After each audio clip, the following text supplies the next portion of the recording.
ये सब सखा सुनहु मुनि मेरे, भय समर सागर कह बेरे। मम हित लागी जन्म इन्हारे, भरतहु ते मोहि अधिक प्यारे। फिर गुरु जी से कहा, हे मुनि सुनिए, ये सब मेरे सखा हैं। ये संग्राम रूपी समुद्र में मेरे लिए जहाज के समान हुए। मेरे हित के लिए इन्होंने अपने जन्म तक हार दिए, अपने प्राणों तक को होम दिया। ये मुझे भरत से भी अधिक प्रिय हैं। सुनि प्रभु बचन मगन सब भये, निमिष निमिष उपजत सुख नये। प्रभु के वचन सुनकर सब प्रेम और आनंद में मग्न हो गए। इस प्रकार पल पल में उन्हें नए नए सुख उत्पन्न हो रहे हैं। कौसल्या के चरणन पुनितिन नायउ माथ, आशीष दीन्हे हरस तुम प्रिय मम जिमि रघुनाथ। फिर उन लोगों ने कौशल्या जी के चरणों में मस्तक नवाए। कौशल्या जी ने हर्षित होकर आशीषें दी और कहा, तुम मुझे रघुनाथ के समान प्यारे हो। सुमन वृष्टि नभ संकुल, भवन चले सुख कंद। चढ़ी अटारिन देखहि, नगर नारी नर वृंद। आनंद कंद श्री राम जी अपने महल को चले। आकाश फूलों की वृष्टि से छा गया। नगर के स्त्री पुरुष के समूह अटारियों पर चढ़कर उनके दर्शन कर रहे हैं। कंचन कलश विचित्र संवारे, सबहि धरे निज सजिद निज द्वारे। बंदनवार पताका केतु, सबन बनाए मंगल हेतु। सोने के कलशों को विचित्र रीति से मणि रत्नादि से अलंकृत कर और सजाकर सब लोगों ने अपने अपने दरवाज़ों पर रख लिया। सब लोगों ने मंगल के लिए बंदनवार ध्वजा और पताकाएं लगाई। बीथी सकल सुगंध सिंचाई, गजमणि रचि बहु चौक पुराई। नाना भांति सुमंगल साजे, हरषि नगर निशान बहु भाजे। सारी गलियां सुगंधित द्रवों से सिंचाई गई। गजमुक्ताओं से रचकर बहुत सी चौकें पुराई गई। अनेकों प्रकार के सुंदर मंगल साज सजाए गए और हर्षपूर्वक नगर में बहुत से डंके बजने लगे। जहाँ तहाँ नारी निछावर करहीं, देहि आशीष हरष उर भरहीं। कंचन थार आरती नाना, जुबती सजे करहीं शुभ गाना। स्त्रियां जहाँ तहाँ निछावर कर रही हैं और हृदय में हर्षित होकर आशीर्वाद देती हैं। बहुत सी सौभाग्यवती स्त्रियां सोने के थालों में अनेकों प्रकार की आरती सजकर मंगल गान कर रही हैं। करही आरती अरति हर के, रघुकुल कमल विपिन दिन करके।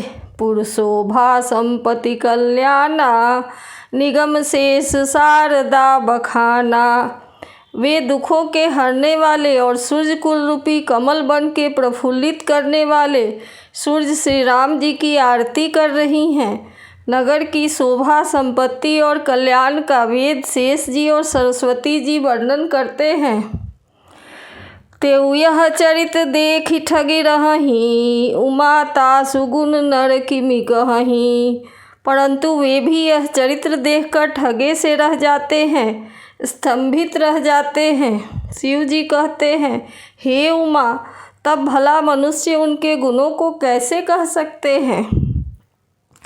नारी कुमुदिनी अवधसर, रघुपति बिरह दिनेश। अस्त भय विगसत भई, निरखी राम राकेश। स्त्रियां कुमुदिनी हैं, अयोध्या सरोवर है और श्री रघुनाथ जी का विरह सूर्य है। इस विरह सूर्य के ताप से वे मुरझा गई थी। अब उस विरह रूपी सूर्य के अस्त होने पर श्री राम रूपी पूर्ण चंद्र को निरख कर वे खिल उठी। हो ही सगुन शुभ विविध विधि, बाजहि गगन निशान। पुर नर नारी सनाथ करी, भवन चले भगवान। अनेक प्रकार के शुभ सगुन हो रहे हैं। आकाश में नगारे बज रहे हैं। नगर के पुरुषों और स्त्रियों को दर्शन द्वारा कृतार्थ करके भगवान श्री रामचंद्र जी महल को गए। प्रभु जानी कैकेयी लजानी, प्रथमता सुगृह गए भवानी। ताहि प्रबोधि बहुत सुख दीन्हा, पुनि निज भवन गमन हरि कीन्हा।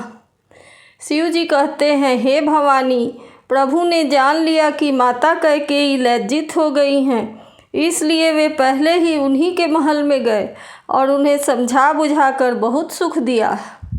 फिर श्री हरि ने अपने महल को गमन किया। कृपा सिंधु जब मंदिर गए, पुर नर नारी सुखी सब भये। गुरु वशिष्ठ द्विज लिए बोलाई, आज सुघरी सुदिन समुदाई। कृपा के समुद्र श्री राम जी जब अपने महल को गए, तब नगर के स्त्री पुरुष सब सुखी हुए। गुरु वशिष्ठ जी ने ब्राह्मणों को बुला लिया और कहा, आज शुभ घड़ी, सुंदर दिन और सभी शुभ योग हैं। सब द्विज देहु हरसि अनुशासन, रामचंद्र बैठहि सिंहासन। मुनि वशिष्ठ के बचन सुहाए, सुनत सकल विप्रन अति भाए। आप सब ब्राह्मण हर्षित होकर आज्ञा दीजिए, जिसमें श्री रामचंद्र जी सिंहासन पर विराजमान हो। वशिष्ठ मुनि के सुहावने वचन सुनते ही सब ब्राह्मणों को बहुत ही अच्छे लगे। कहहि बचन मृदु विप्र अनेका, जग अभिराम राम अभिषेका। अब मुनिवर विलंब नहीं कीजय, महाराज कह तिलक करी जय। वे सब अनेकों ब्राह्मण कोमल वचन कहने लगे कि श्री राम जी का राज्याभिषेक संपूर्ण जगत को आनंद देने वाला है। हे मुनि श्रेष्ठ, अब विलंब न कीजिए और महाराज का तिलक शीघ्र कीजिए। तब मुनि कहे सुमंत्र सन, सुनत चले हर्षाई। रथ अनेक बहुबाजी गज, तुरत सवारे जाई। तब मुनि ने सुमंत्र जी से कहा। वे सुनते ही हर्षित होकर चले। उन्होंने तुरंत ही जाकर अनेकों रथ, घोड़े और हाथी सजाए। जहाँ तहाँ धावन पठई पुनि, मंगल द्रव्य मंगाई। हर्ष समेत वशिष्ठ पद, पुनि सिर नायउ आई। और जहाँ तहाँ दूतों को भेजकर मांगलिक वस्तुएं मंगाकर फिर हर्ष के साथ आकर वशिष्ठ जी ने चरणों में सिर नवाया।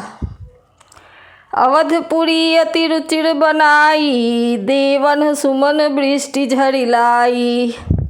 राम कहा सेवकन बुलाई, प्रथम सखन अनवावहु जाई।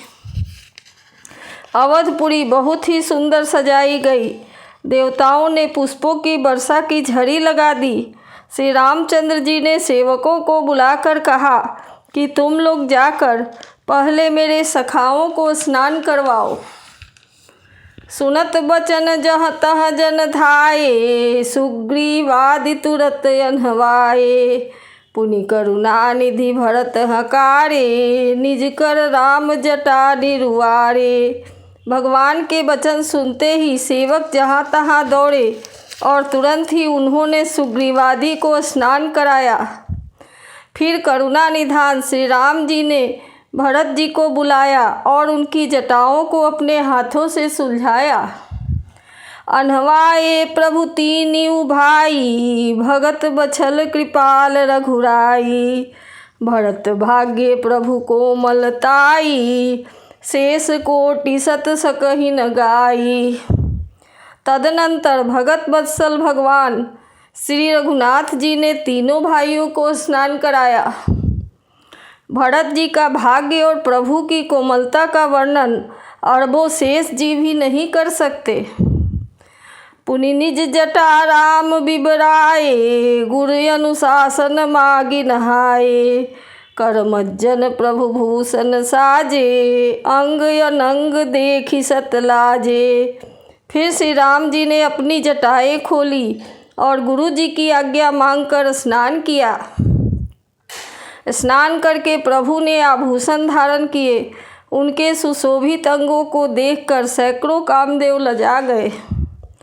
सासुन सादर जानकी मज्जन तुरत कराई, दिव्य वसन बड़भूषण अंग अंग सजे बनाई। इधर सासुओं ने जानकी जी को आदर के साथ तुरंत ही स्नान कराया और उनके अंग अंग में दिव्य वस्त्र और श्रेष्ठ आभूषण भली भांति सजा दिए। राम बाम दिशि शोभती रमा रूप गुण खानी, देखी मातु सब हर्षी जन्म सुफल निज जानी। श्री राम के बाईं ओर और रूप और गुणों की खान श्री जानकी जी शोभित हो रही हैं। उन्हें देखकर सब माताएं अपना जीवन सफल समझकर हर्षित हुई।